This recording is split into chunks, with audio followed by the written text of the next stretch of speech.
goody good, y'all? This your girl, Miss Gecko. You tuned into the Stardom Radio, and this is the RTS Book Club. And today we got Big Meach with us in the building. Going to talk about his book, Awakenings.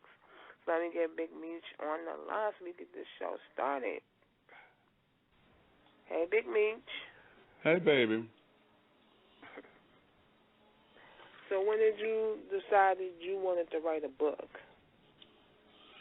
Oh, goodness. The book came about after I had made the decision and I was going to leave organized religion, and that was a difficult decision for me because I've been raised in the church and et cetera, et cetera. And when I found this, the church that I was attending, Unity Fellowship Church, I just knew that I was home. It was an LGBT affirming church, and the message that they had was very inspirational.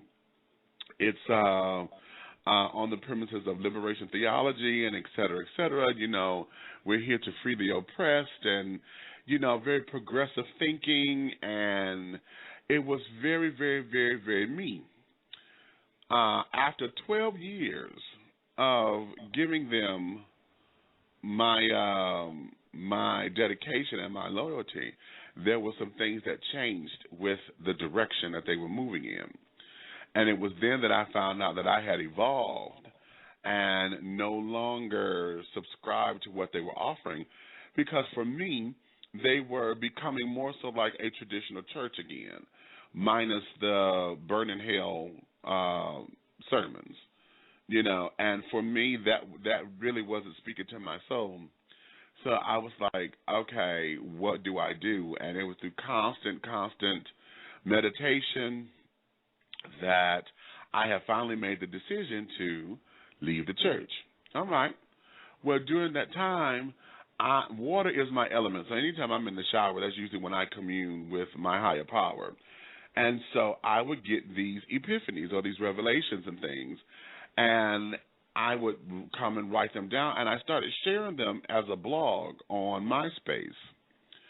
And after I had written my first one, my spirit just said, this is going to be a book. And I was like, Lord, what are you talking about? I don't know how to write a book. I'm a playwright. I don't write books. And my spirit just said, no, this is going to be a book. And 2.5 years later, well, actually 2 years. It was 2 years. I now am a published author. I self-published. Yeah. That's great. That is so great. I really liked the book, especially when you gave the affirmation to look into the mirror and read the words you wrote. You know, I really liked that part. Oh, okay. Well, you know, one of the things about the book, Awakenings, Epiphanies Along a Spiritual Journey, what I love is that I tell folks at the very end, you know, these are my epiphanies, and I know that the book itself is going to be a conversation piece. Whether you agree or disagree, it is going to be a conversation piece. And actually, I'm especially looking for those who may have a difference of opinion, because what it will foster is the whole idea of folks coming into their own and being able to identify with their own higher power so that we can begin the process of creating a relationship with whatever that is you call your higher power. Because a lot of people, you know, though Christianity seems to be the dominant religion or whatever, a lot of people don't subscribe to Christianity.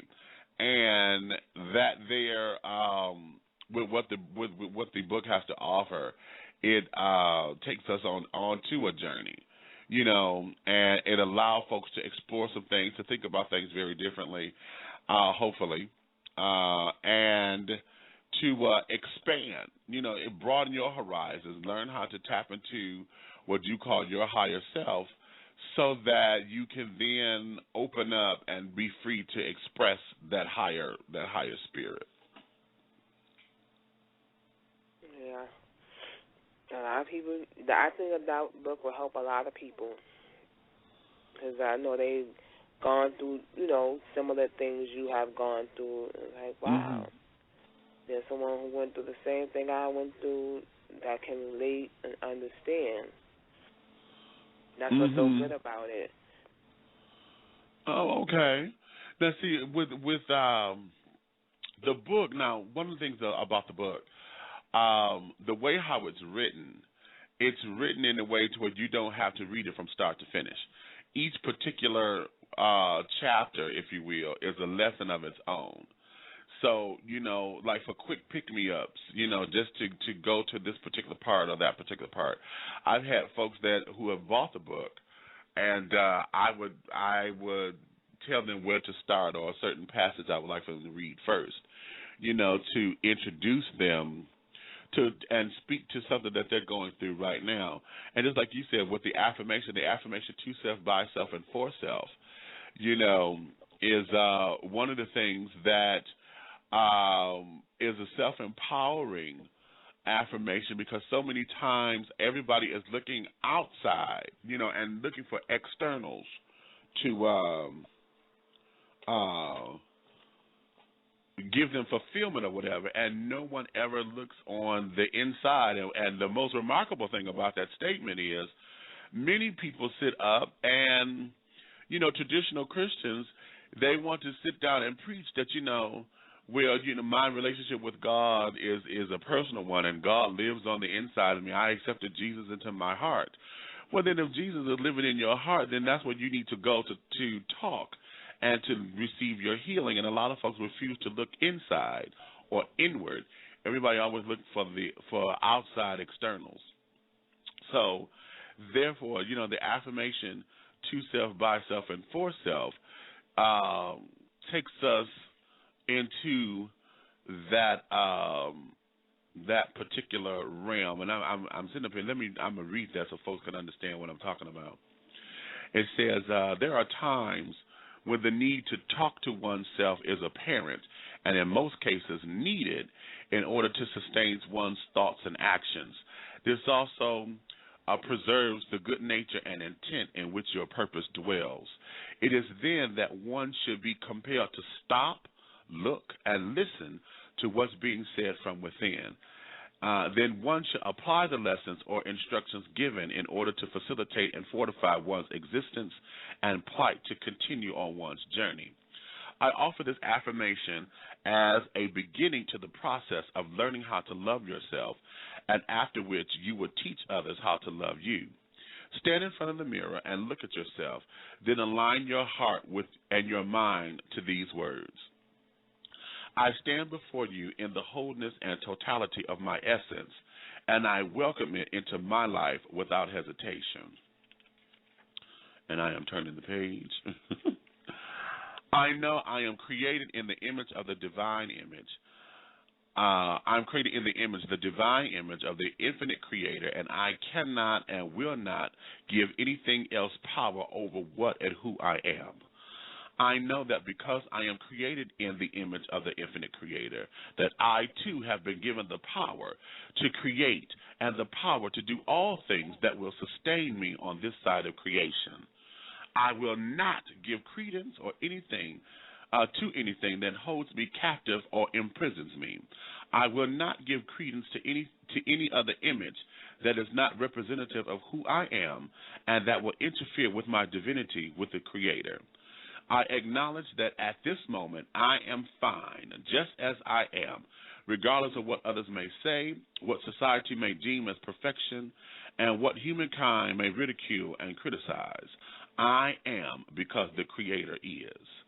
I remind myself that I hold the power to change that which does not promote a healthy journey or that which does not support who and what I am. I remind myself and empower myself to understand and know that through my faults, my fears, my anguish, and despair, nothing can separate me from the love of the Creator. Simply because I exist, this proves that I am entitled to it freely without guilt, discord, reproach, or refinement. I accept and know that it's okay to be me, the real me, the whole me, the authentic me, and I don't have to explain it to anyone. I am what and who I say I am, what and who I think I am, what and who I believe I am, and what and who I know I am. Bless the divine creator for it all. I know people listening to that like, wow. Okay. So, it's stuff like that. And I constantly I have to remind myself of these lessons, and take myself to this particular place. One of the passages in the book, I am not your God, is one that I have to revisit constantly, because within that passage, it speaks about how we who have been the enablers, who have been the caretakers and the caregivers, a lot of times we end up in situations where people who come to us, and it seems like they come to us for everything. Folks don't know how to function without having a word from you. You got to give them, the answer to the problem. 2 + 2 is 4. They don't know how to tie their shoe. It seems as though every little thing they come running to you for, and act as if their life does not function unless you're telling them something to do, or how to run, or how to manage their lives. And this is a little different from with your best friend, when y'all sitting down and you're jaw-jacking and shooting the breeze and getting some things together. This particular thing here is when folks, they become like a slave to you. They act as if they don't know how to function unless you said something. And it's in those times, a lot of us, we sit down and we figure, oh, okay, we think we're doing the right thing. Because, for those of us who are good spiritual people, we believe we're doing the right Christian thing. What would Jesus do and all of that. And we get caught up in being a good, quote-unquote, Christian, when a lot of times what happens is that we have become an enabler. And in those particular instances, when everybody comes to you for everything, and instead of you directing them to their higher power, or telling them to go pray, or telling them to go seek their own answers, you end up becoming their answer. So you, in turn, become their God. And that was a hard lesson for me, because a lot of times I've always thought that was not what I was doing. I've always thought that, oh, well, no, this is not what I do, But I found myself, and I tell this to people when I teach this, anytime you have to ask yourself, or when you're in prayer, telling yourself or telling God, please, Lord, I hope I'm not in your way. Anytime you say that, then you already know that you are. Anytime you have to say, Lord, I hope I'm not in your way, you already know that you are. And so that there, in turn, is what that particular passage is about. I am not your God. I am not the Savior. I am not the end-all, be-all. I am God's assistant. I am one who is an ambassador, but my goal is to make sure that I direct you into that place where you lean on what you believe to be your higher power, and not lean on every word that I say, because I'm human and I make mistakes. And, a lot of times people, you've been in that position where you give advice, and then because it went wrong, now it's your fault that their life is all toe up and whatever. And then you get the blame for all of that. Or you the one that becomes, the avenue that everybody gets to point fingers at. And that ain't cute. It sure ain't. That's not cute at all. So that there is is one thing. Now, there's a part in the book that is probably my most explicit, because a lot of folks, when they look at the title, Awakenings, Epiphanies Along a Spiritual Journey, there's a lot of people who really believe that this is, a concrete, book on spirituality and, quote